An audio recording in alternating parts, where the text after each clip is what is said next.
In this episode, we reflect on liturgy and participation. The listening in the Archdiocese made it clear that people long for liturgy that is prayerful, meaningful, and genuinely participatory, especially for young people and families. This priority is not simply about style, it is about baptismal dignity, shared responsibility, and helping people encounter Christ in worship in ways that connect with real life. As you listen, reflect on how liturgy can become a place of deeper encounter, inclusion, and missionary sending. But what do church teaching and scripture offer to this priority? In church teaching, liturgy is consistently presented not as a clerical performance, but as the unique place where all the baptized actively participate in the life and mission of the church.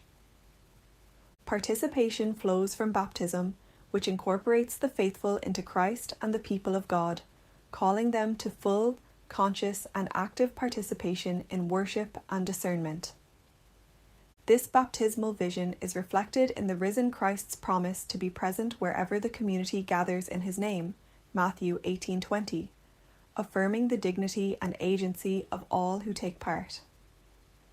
The final document of the 2024 Synod frames liturgy within the broader synodal themes of communion, participation, and mission. Liturgy is portrayed as both a source and an expression of synodality. It is a space where listening to the word, silence, dialogue, and communal prayer shape people for discernment. This mirrors the journey of the disciples on the road to Emmaus, where attentive listening to the scriptures leads to recognition of Christ in the breaking of the bread and culminates in missionary sending. Authentic participation therefore requires sensitivity and inclusion, particularly of those who feel marginalized or distant from ecclesial life, including young people and families.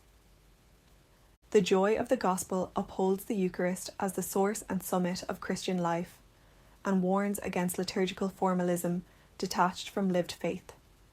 Participation must enable the faithful to encounter Christ and be sent forth as missionary disciples. The homily is highlighted as a moment where liturgy interacts with daily life, culture, and the human situation. In Christus Vivit, participation in liturgy is closely linked to youth engagement, while the document that emerged from the Synod on the family emphasizes the domestic church as a formative space of prayer and ritual. Together, these documents articulate a vision of liturgy that is participatory, synodal, missionary, and rooted in baptism, and oriented towards personal and communal transformation rather than mere observance. From the parish feedback, these are the proposals that emerged in relation to liturgy and participation. To set up parish liturgy groups for youth. To prioritise investment in lay ministry. To begin to look at how we can highlight Christian symbols throughout the liturgical year. For example, holy water, baptism, Easter, and youth stations of the cross on Good Friday. To look again at transition year and post-16 work experiences, and to rediscover and reimagine the Pope John Paul II Awards in relation to the liturgical life of the Church. The diocese is called to continue its efforts to develop shared resources online that are timed to the church year. To support parish youth participation through the creation of meaningful jobs and roles, along with the creation of pathways for involvement, altar servers, prayers of the faithful, main reader roles and youth projects. To create an aspiration for young people to want to join the 18+ parish young adults group, to develop good, fresh and engaging liturgies targeting families, involving guest speakers, youth testimonies, and to development of music ministry, particularly amongst the youth. Outreach by parish priests and parish pastoral councils through involvement in schools, and engaging with publicity in parish bulletins and on Facebook. To develop a structured programme which is consistent across parishes rather than ad hoc approaches dependent on clerical and lay commitment. To encourage choirs to involve children and young people in conjunction with the parish safeguarding representative. To create school or weekend retreats and pilgrimages. To research children's liturgy and examine how it works in other parishes.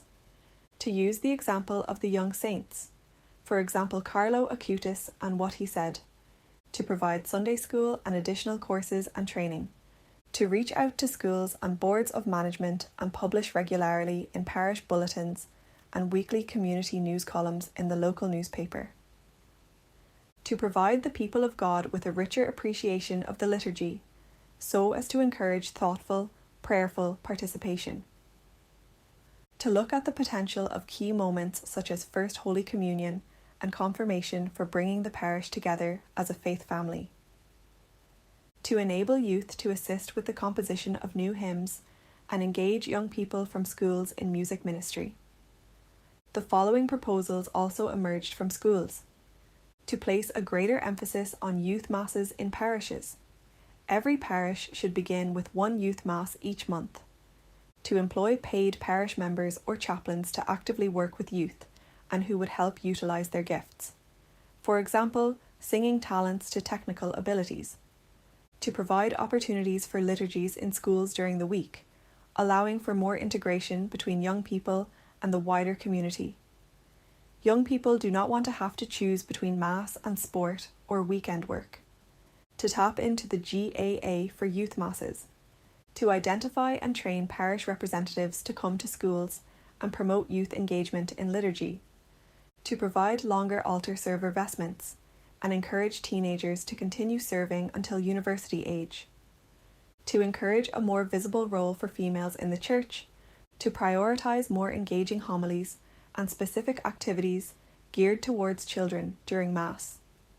To make clear links between the Gospel and everyday teenage life. To provide better seating and ensure that the Church does not pressure parents to force children to attend Mass, especially at weekends. This can lead to young people pulling away from the Church and faith. To offer more variety in worship, such as music, dance, and Latin Mass. To provide training and support for young people so they feel confident about getting involved. To encourage families to participate together. Thank you for listening. We now invite you to reflect on what you have heard and consider how participation in worship can form missionary disciples and strengthen the faith of families and young people. When you are ready, listen to the preparatory episode on the next priority, the ecosystem of faith, school, parish, and family.